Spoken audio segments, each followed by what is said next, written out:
ನಮಸ್ಕಾರ.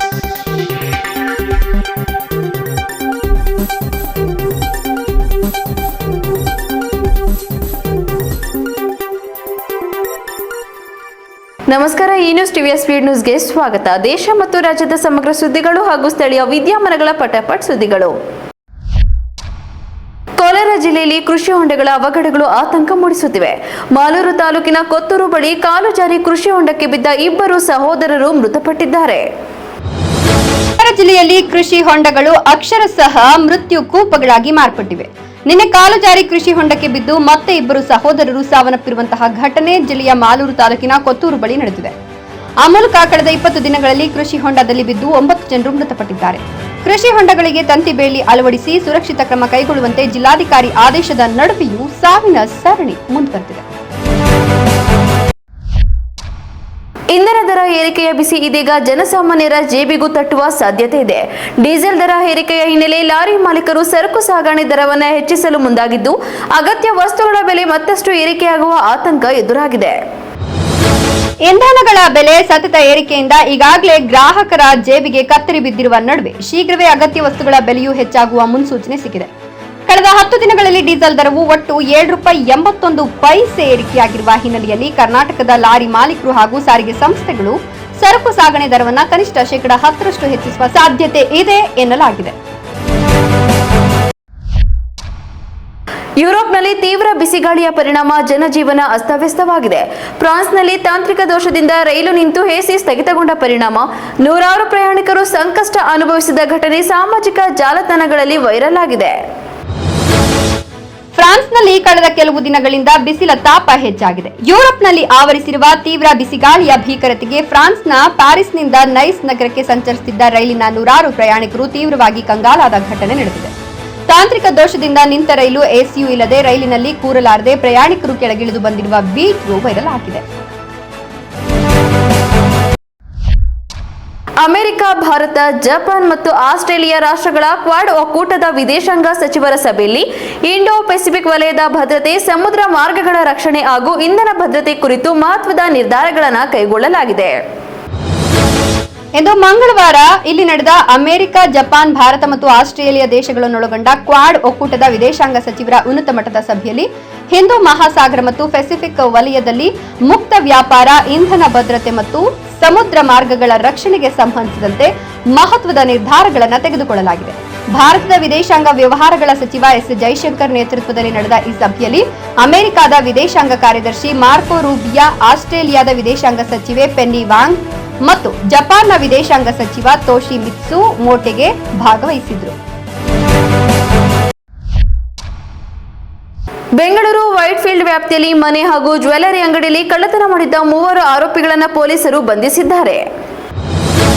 ಬೆಂಗಳೂರು ನಗರದಲ್ಲಿ ಮನೆ ಮತ್ತು ಜ್ಯುವೆಲರಿ ಶಾಪ್ನಲ್ಲಿ ಕಳ್ಳತನ ಮಾಡಿದ್ದ 3 ಆರೋಪಿಗಳನ್ನು ವೈಟ್ಫೀಲ್ಡ್ ಪೊಲೀಸರು ಬಂಧಿಸಿದ್ದಾರೆ. ಸುನಿಲ್ ಕುಮಾರ್, ಸತ್ತಿಬಾಬು ಅಲಿಯಾ ಸ್ಪೈಡರ್ ಸತೀಶ್, ನರೇಂದರ್ ಬಂಧಿತರು. ಕಾರಿನಲ್ಲಿ ಬಂದು ಕಳ್ಳತನ ಮಾಡಿ ಗ್ಯಾಂಗ್ ಎಸ್ಕೇಪ್ ಆಗಿತ್ತು. 2 ತಿಂಗಳ ಅಂತರದಲ್ಲಿ ಖದೀಮರು ಕೃತ್ಯವೆಸಗಿದ್ರು. ಸದ್ಯ ಆರೋಪಿಗಳಿಂದ ₹1 ಕೋಟಿ ಮೌಲ್ಯದ 584 ಗ್ರಾಂ ಚಿನ್ನಾಭರಣವನ್ನು ವಶಕ್ಕೆ ಪಡೆಯಲಾಗಿದೆ. ವೈಟ್ಫೀಲ್ಡ್ ಪೊಲೀಸರಿಂದ ತನಿಖೆ ಮುಂದುವರೆದಿದೆ. ರಾಜ್ಯಸಭೆ ಚುನಾವಣೆಯ ಬೆನ್ನಲ್ಲೇ ಕರ್ನಾಟಕದ ವಿಧಾನ ಪರಿಷತ್ ಚುನಾವಣೆಯ ದಿನಾಂಕವು ಪ್ರಕಟವಾಗಿದೆ.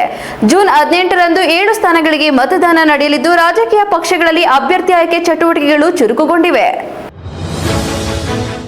ರಾಜ್ಯಸಭಾ ಚುನಾವಣೆಯ ಘೋಷಣೆ ಬೆನ್ನಲ್ಲೇ ಕರ್ನಾಟಕದ ವಿಧಾನ ಪರಿಷತ್ ಎಲೆಕ್ಷನ್ಗೂ ದಿನಾಂಕ ಪ್ರಕಟಣೆಗೊಂಡಿದೆ. ಜೂನ್ 26ರಂದು ತೆರವಾಗಲಿರುವ ಪರಿಷತ್ನ 7 ಸ್ಥಾನಗಳಿಗೆ ಜೂನ್ 18ರಂದು ಚುನಾವಣೆ ನಡೆಯಲಿದೆ. ಕಾಂಗ್ರೆಸ್ನ 3, ಬಿಜೆಪಿಯ 3 ಮತ್ತು ಜೆಡಿಎಸ್ನ 1 ಸದಸ್ಯರ ಅವಧಿ ಜೂನ್ನಲ್ಲಿ ಮುಕ್ತಾಯವಾಗಲಿದೆ. ಚುನಾವಣೆಗೆ ದಿನಾಂಕ ಘೋಷಣೆ ಬೆನ್ನಲ್ಲೇ ಆಕಾಂಕ್ಷಿಗಳು ಅಲರ್ಟ್ ಆಗಿದ್ದು, ಸ್ಥಾನ ಗಿಟ್ಟಿಸಲು ಕಾರ್ಯತಂತ್ರ ಶುರು ಮಾಡಿದ್ದಾರೆ.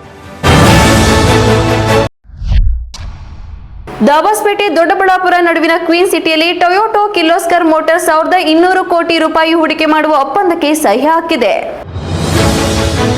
ದಾಬಸ್ಪೇಟೆ ದೊಡ್ಡಬಳ್ಳಾಪುರ ನಡುವೆ ನಿರ್ಮಾಣವಾಗುತ್ತಿರುವ ಕ್ವಿನ್ ಸಿಟಿಯಲ್ಲಿ ಟೊಯೋಟಾ ಕಿರ್ಲೋಸ್ಕರ್ ₹200 ಕೋಟಿ ಹೂಡಿಕೆಗೆ ಒಪ್ಪಂದ ಮುಖ್ಯಮಂತ್ರಿ ಸಿದ್ದರಾಮಯ್ಯ ಮತ್ತು ಸಚಿವ ಎಂಬಿ ಪಾಟೀಲ್ ಸಮ್ಮುಖದಲ್ಲಿ ಎಂಒಯುಗೆ ಸಹಿ ಹಾಕಿದೆ. 300 ಎಕರೆ ಪ್ರದೇಶದಲ್ಲಿ ಜಾಗತಿಕ ಮಟ್ಟದ ಬಿಸ್ ಇಂಟಲ್ ಹಬ್ ಸ್ಥಾಪನೆಗೆ ಟೊಯೋಟಾ ಮುಂದಾಗಿದೆ. ಯೋಜನೆಯಿಂದ ಆರಂಭಿಕ ಹಂತದಲ್ಲೇ 200 ಉದ್ಯೋಗಗಳು ಸೃಷ್ಟಿಯಾಗಲಿದ್ದು, ವಾಹನ ತಯಾರಿಕೆ ಹಾಗೂ ಪರೀಕ್ಷಾ ಕೇಂದ್ರ ಆರಂಭವಾಗಲಿದೆ. 500-800 ಎಕರೆಯಲ್ಲಿ ನಿರ್ಮಾಣವಾಗಲಿರುವ ಕ್ವೀನ್ ಸಿಟಿಗೆ ಒಟ್ಟು 48,000 ಕೋಟಿ ರೂಪಾಯಿ ಹೂಡಿಕೆ ನಿರೀಕ್ಷೆ ಇದ್ದು, ಯೋಜನೆಯಿಂದ ಮುಂದಿನ ದಿನಗಳಲ್ಲಿ 1 ಲಕ್ಷಕ್ಕೂ ಹೆಚ್ಚು ಉದ್ಯೋಗ ಸೃಷ್ಟಿಯಾಗಿದೆ ಅಂತ ಸರ್ಕಾರ ಮಾಹಿತಿ ಕೊಟ್ಟಿದೆ.